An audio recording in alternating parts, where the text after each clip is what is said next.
dober film. Kaj boš naredil z njim? A veš, če ti dam nalogo? Ostrenje pogleda je filmsko-vzgojni in izobraževalni program, ki že vrsto let organizira dejavnosti za mlade in tudi tiste malo starejše. Začel se je projekt pred kakimi 7 leti, leta 2013. Začel se je s festivalskimi filmsko-kritiškimi delavnicami, najprej na Festivalu slovenskega filma, potem se je pa projekt razširil praktično na vse slovenske filmske festivale, kakršen je tudi Festival kratkega filma, na katerem smo zdaj, pa potem še Kurja polt, Animateka, Kino otok, Festival dokumentarnega filma in ostali. Glavna dejavnost Ostrenja pogleda kot projekta oziroma filmsko-vzgojnega programa so festivalske delavnice, kakršna je tudi tale na Festivalu kratkega filma v Ljubljani. In sicer delavnica poteka vsak dan festivala, je zelo intenzivna, kar pomeni, čisto na kratko, da morajo udeleženci vsak dan napisati en tekst, ki ga potem podrobno pregledava jaz ali pa kdo drug kot asistent in mentorica Maja Krajnc, ki je tudi urednica revije Kino, v kateri se potem ti teksti včasih, če so res dobri, tudi objavijo. Posebno se trenutno ukvarjam z transkripcijo intervjuja, ki smo ga izvedli v sredo z avtorjem Lunom Svetnikom, avtorjem dela kratkega filma Igra, ki smo ga potem v nekem sproščenem vzdušju poprašali o samem načinu snemanja, o vsebini in zdaj tudi kolektivno delamo neko transkripcijo in skušali vse dati v neko razumljivo celoto. Ćao, jaz sem Maja, odgovorna urednica revije Kino.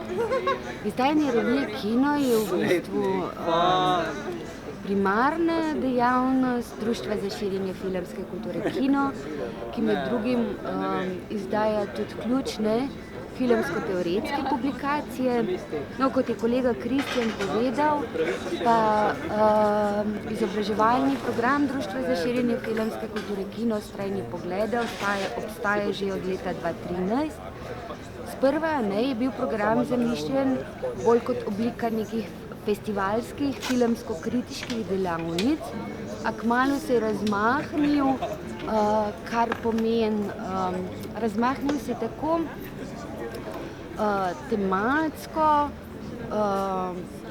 razmahnil se je glede na trajanje, prelevil se je tudi krajše oblike, kar je pomenilo, da smo začeli obiskovati vrtce, osnovne šole, srednje šole, tudi fakulteto tu in tam. Redno izvajam tudi krožek na gimnaziji Bežigrad, krožek v Slovenski kinoteki, ki nekako poteka vzporedno s programom, z rednim programom Slovenske kinoteke. Se mi pa zdi Ostrenje pogleda tako ključen element ali pa ključna dejavnost Društva za širjenje filmske kulture Kino.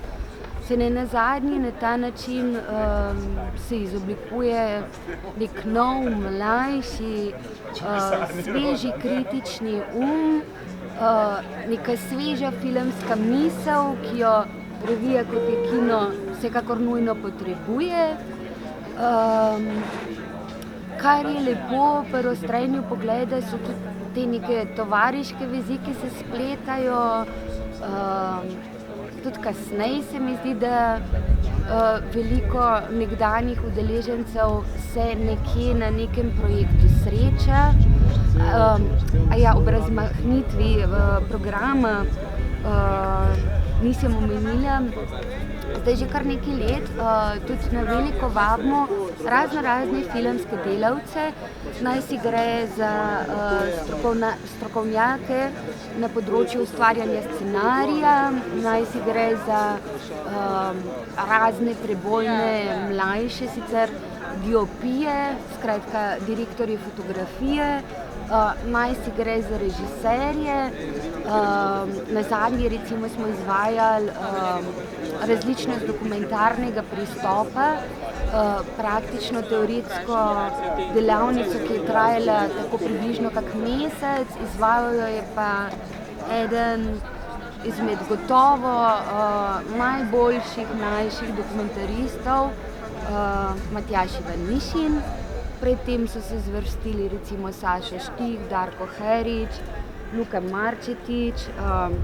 Jo s Katjo Goljec smo se lotili praktično teoretske delavnice o analogni fotografiji, tako da vračamo se k samim začetkom, recimo dajemo več poudarka posameznim specifikam filma, vsekakor pa ostajamo znotraj polja oziroma nekako se lotevamo zadev inherentnih predvsem filmski umetnosti.